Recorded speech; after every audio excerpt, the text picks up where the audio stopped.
Hər vaxtınız xeyir olsun, dəyərli müəllimlər və abituriyentlər. Bugün sizinlə elə bir məqamdan danışacağıq ki, bu dərsliklərdə yoxdur.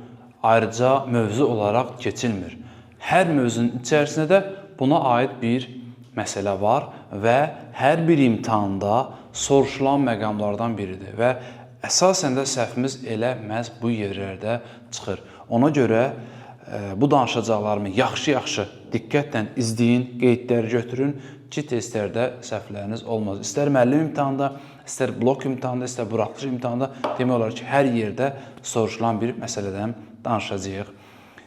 Ondan öncə qeyd edeyim ki, bizim 25 may blok imtahanına sürət qruplarımıza qeydiyyat davam edir. 20 manat ödənişlə tam və full proqram əldə eləmiş olursan, qeydiyyat üçün aşağıda nömrələri görəcəksiniz. Nömrələrin hansına mesaj çatmasa da zəng eləyə bilərsiniz.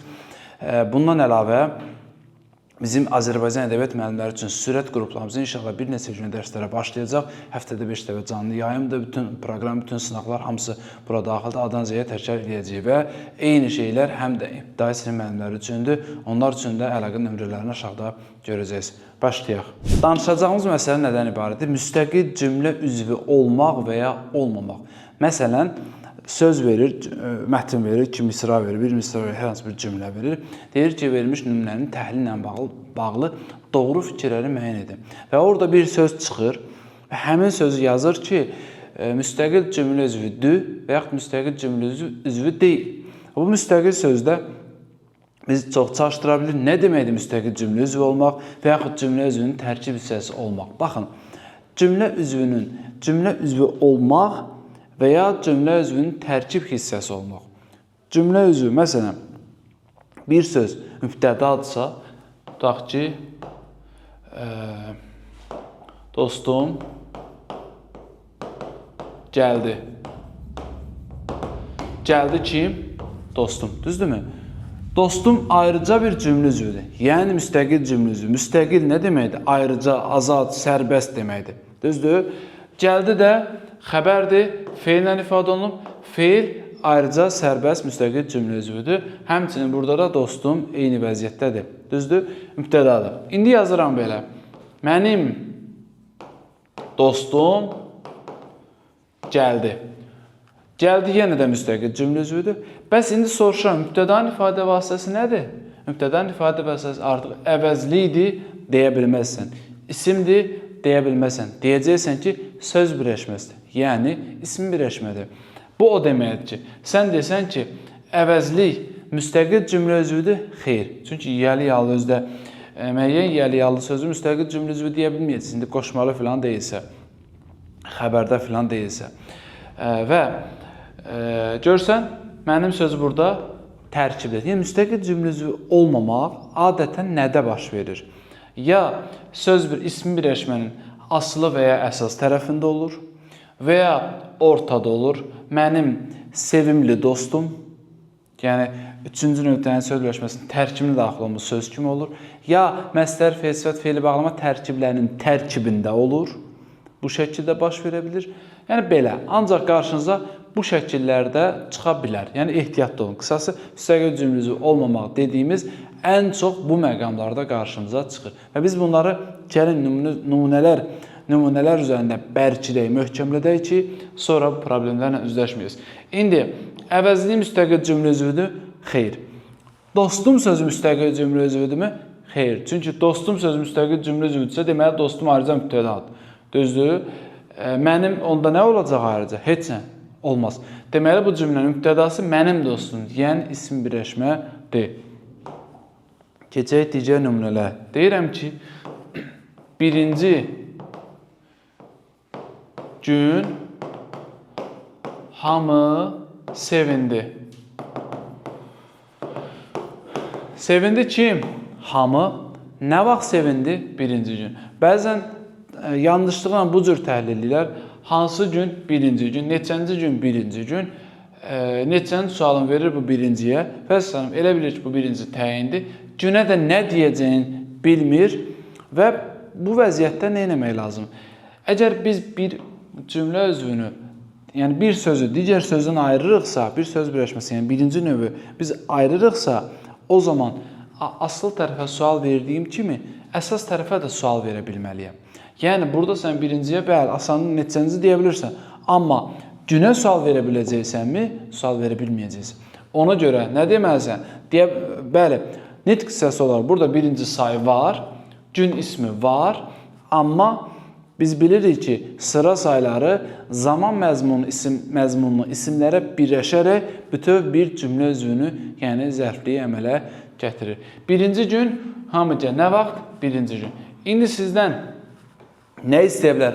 Deyə bilər ki, verilmiş nümunələrdə say müstəqil cümlə üzvü deyil. Buyur. Verilmiş nümunələrdən birində isim müstəqil cümlə üzvü deyil. Buyur. Bax, belə şeylər qarşınıza çıxa bilər. Sonra, bizim məktəb,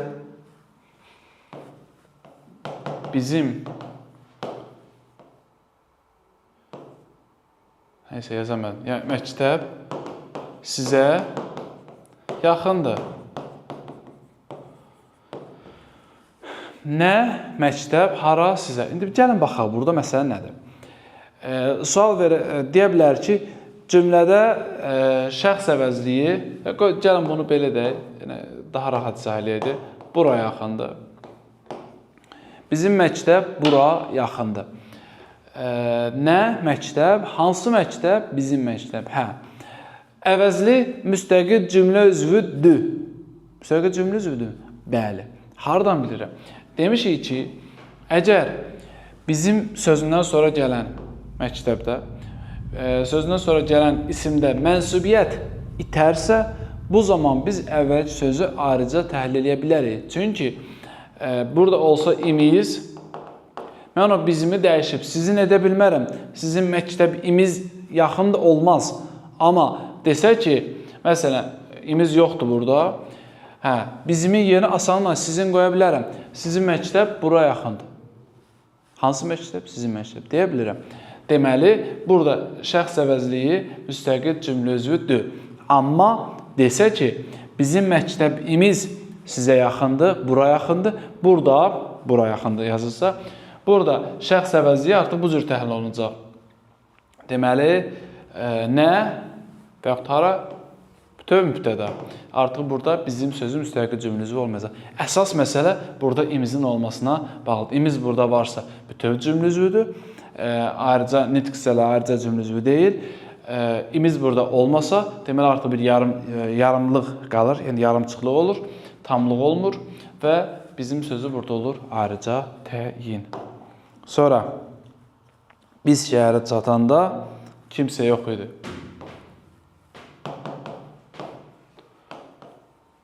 Şəhərə, bu nə yazıdır? Çatanda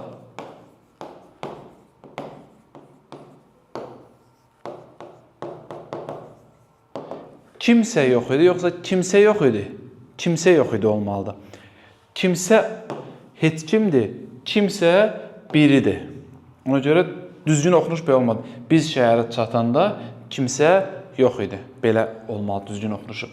Hə, burada da şəxs əvəzliyi müstəqil cümlə üzvüdürmü? Baxaq, yox idi, kim? Kimsə, nə vaxt? Biz şəhərə çatanda. Hə, deməli, burada da zərflinin ifadə vasitəsi feili birləşmədir. Və biz sözü də burada nə oldu? Müstəqil cümlə üzvü olmadı. Məsələn, belə o da yaza bilər bizim yerinə. Məsələn, o şəhərə çatanda kimsə yox idi. Vergüldə, yəni əgər şəxs əvəzliyi olsa, vergül qoyulacaq. İşarə əvəzliyi olsa, vergül qoyulmayacaq. Baxmayaraq tərkibdə də olsun da özündən sonra isim gəlib. Belə. Növbəti, yeni sualları görüb narahat oldular. Yeni görüb narahat oldular. Baxın, belə ümumiyyətlə tərkiblərdə vəziyyət belədir. Yazsam ki, ora biz şəhərə çatanda kimsə yox idi. Biz sözünü asanlıqla tərkibdə görüb, bütöv götürür ki, bəli, burada feili bağlama tərkibi var, yəni feili birləşmə var. Biz də orada feili bağlamanın tərkibindədir. Biz sözünü orada asanlıqla görür. Amma məsələ təyinlər olunca, yəni daha doğrusu təyin edici, izah edici sözlər olunca biraz qarışdırırlar. Bunun üçün də vərdiş yaranmalıdır. Bax, bir daha qeyd edirəm. Neyniyirlər? Narahat oldular. Kim? Onlar. Niyə? Nə səbəbə? Sualları görüb, gördüklərinə görə hansı sualları yeni? Gəlir ən rahat yerdə, ən adi vəziyyətdə sualı əldən verir. Sualda səhv edir. Olmaz. Bax, yeni sözü nə izah edir? Sualları sözünü izah edir. Düzdür? Sualları söz özü tərkibdə deyil, tərkibdədir. Sualları söz tərkibdədirsə, onun təyin edici, izah edici sözü də təyin demirəm.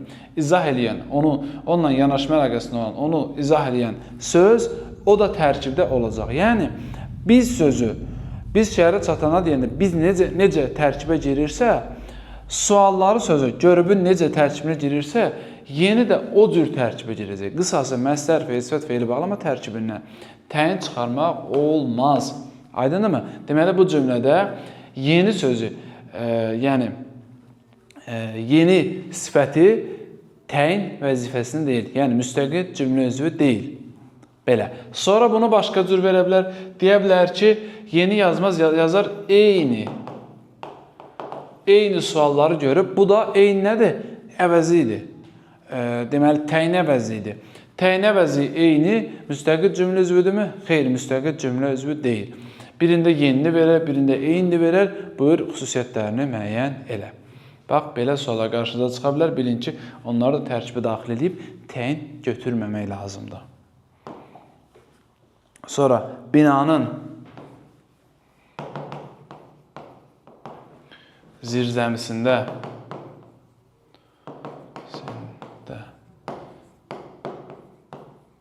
gizlədin, hər nəsinə aid gizləd, harda? Binanın zirzəmisində. Yaza bilər ki, verilmiş cümlədə isim zərfli vəzifəsindədir, səhvdir. İsimlər, 2 dənə isim birləşib, yəni o zərfliyi təşkil edən bir isim lazımdır. Desək ki, zirzəmdə gizlənib, olar. Amma 2 isimdir, hətta 1 deyir, amma 2-dir burada, yenə olmaz. Niyə? Sən burada isim, deməli, zərfli vəzifəsində desən, isim zərfli. İndi mən sənə soruşacağım, zərfli ifadə vasitəsində isim deyəcəksən. Deyəcəksən ki, isim birləşmə. Onda necə ola bilər? Həm deyirsən, isim zərfli idi, zərfli vəzifəsində. Həm indi soruşuram, təzən zərfli ifadə vasitəsində deyirsən ki, isim birləşmə. Axı, bir dediyinlə digər dediyin üst-üstə düşmür, bəzi adamlar kimi. Ona görə burada da isim birləşmədir və isimlər müstəqil cümlə üzvü vəzifəsinə deyil. Həm yerli halda olan isim, həm yiyəli halda olan isim. Hər ikisi müstəqil cümlə üzvü vəzifəsində işlənməmişdir. Belə. Düşünürəm ki, burada izah etdiklərimiz sizin üçün xeyli faydalı ola bilər və bu tip izahların sizin üçün həqiqətən də faydası var. Ziyanı yoxdur. Niyə ziyanı yoxdur? Çünki ümumiyyətlə biz hər hansı bir videonu izlədikdə, məsələn, tutaq ki, sən günlük planlama ilə bağlı, fərdi inkişafla bağlı, motivasiya edici hər hansı bir videoları dinləyirsən, bu cür videolar həm müəllimlər üçün, həm abituriyentlər üçün bizim kanalımızda da var. Ola bilər mənim orada saydığım 5 maddə, 5 şey ki, bunları et və yaxud etmə dediklərimin sən daha yaxşısını bilirsən, daha əlavə versiyasını bilirsən, amma orada məsələn nədir? Sən orada dərsi, videonu izləyən zaman mən xüsusiyyətlər sayıram ki, filan şeyləri edirsənsə bunları etmə. Mən onu danışdıqca sənin ağlına başqa variantlar gəlir. Mən orada mənfilikləri sayanda sən özünün orada bəlkə də olmayan, amma oradakının sənə ipucu verdiyi bir mənfiliyi xatırlamış olursan və yaxud da orada müsbət şeylərlə bağlı sadaladığın xüsusiyyətlərdən birini götürüb, amma əslində sən onun 5-ini də edirsən, amma hər hansı biri ağlına gəlmiş ola bilir və bu da sənin üçün yeni bir ideyadır. Ona görə biz inkişaf eləmək istəyiriksə, daim hərəkətdə olmalı. Yəni, hərəkətdə olan bir adamın yıxılma ehtimalı, paslanma ehtimalı çox azdır, amma hərəkətsiz dayandıqca batıb gedəcəksiniz. Yəni, düşünmə ki, adam var düşünür ki, mən miqdə necə keçim, ancaq miq imtahanına və yaxud blok imtahanına buraxışım necə keçmək haqqında düşünür. Düşüncə, yəni 100 fikir bir borcu ödəmir. Yəni nə qədər çox düşünəcəksən, o qədər çox fikirlərin haçalanacaq, dağınıq olacaqsan, bir nəticəyə, bir sonluğa gəlib çata bilməyəcəksən. Amma illa da bir yola çıxdınsa, hərəkət elədinsə, bir yerdən başlayıb getdinsə, mütləq o yolun içində çox şeylər öyrənəcəksən.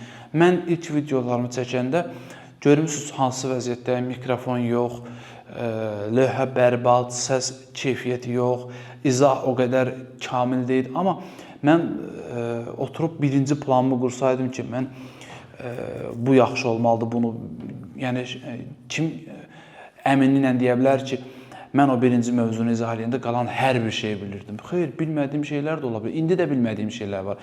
Hər kəs hər şey bilir deyə bir şey yoxdur. Yəni mükəmməlçilik deyə bir xəstəlik var da. O xəstəlik lazım deyil. Bəzən müəllim şagird qarşısına çıxmaqdan qorxur. Niyə qorxsun? Deyir, bütün mövzuları bilmir. Birdən mənə tabeli mürəkkəb cümlədən sual verər. Birdən. Mən ona cavab verə bilmərəm. Nə olacaq ki, bəyəm? Sənin şagirdin də. Allaha şükür edək ki, sənin şagirdin sənə sual verir, cavab verə bilmirsən. Nə olacaq ki? Bilmirsən, gedib öyrənəcəksən. Açıq cavab kartına baxacaqsın, izahına baxacaqsın, videodan öyrənəcəksin. Bir şəkildə bunu öyrənəcəksin. Ona görə qorxmaq lazım deyil. İlla da bir arzun, bir xəyalın varsa, onun ardınca getmək lazımdır. Yəni oturub plan qurmaq, fikirləşmək, nə uzun-uzadı yox. Cəmaatın düşündüyü vaxtdansa sən hərəkət eləməlisən. Adam olur, oturub 5 il evdə iş gözləyir. Yaxşı işlər çıxır ha, məsələn. Normal da bu 2000 manatlıq iş gözləyir. Halbuki 700 manatlıq işdə işləsəydi, orada sonra o 2000 manatlıq işə daha tez çatardı. 1 ilə çatardı. Amma bu adam oturub gözləyir ki, 15 ildən sonra kim məni hansı işə çağıracaq. Yəni bunlar köhnə, dayı, ənənəvi, sovet düşüncələrdir. Yəni indiki dövrdə belə ideya gəldi, ağlına bir şey gəldi, bir şəkildə bir yerdən dur, başla. Öyrənmək üçün Allah'a şükür hal-hazırda hər bir imkan var. Onlayn tədrisdir. 30 manat, 40 manat onlayn tədrisin qiyməti. Əksər kurslarda da elə eyni qiymətdir. Öyrən, hazırlaş, get. Yəni 40 manatı bir şəkildə qazanıb, yəni şey eləmək olar, yəni həll eləmək olar. Telefon işlətmə, iPhone işlət, ucuz bir şey, işləmiş bir planşet al. Vallahi köhnə telefon işlət, bir dənə də planşet işlət ki, orada bütün gün oynamayasan ondan. Və salam, yəni uğura gedən yolda hər şey mübahdır. Belə, hamınıza uğurlar arzulayıram. Dərslərə də qoşulmaq istəyənlər də dərslərimizdə gözləyirik. Və videomuz əgər xoşunuza gəlsə, bu tip imtahana düşən məqamları əhatə edən videoların olmağını istəyirsə, kanalımıza da abunə olmağı yaddan çıxarmayın. Sağ olun.